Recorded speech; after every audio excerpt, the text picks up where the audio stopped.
nafsi. Hivi unaelewa maana ya nafsi? Utaikomboa nafsi wewe? Sasa kama unaweza kukomboa nafsi, Yesu alikuja kukomboa nini? Na kuuliza, Yesu alikuja kukomboa nini sasa?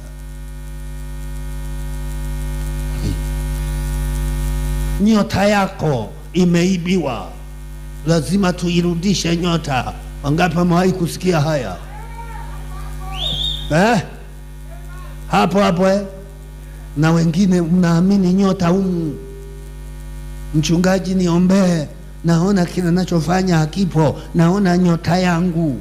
Ili swala la nyota limeenea sana. Sasa niwaambie, mimi nimetoka kwenye uchawi. Hicho kitu ni cha kiganga, cha kienyeji.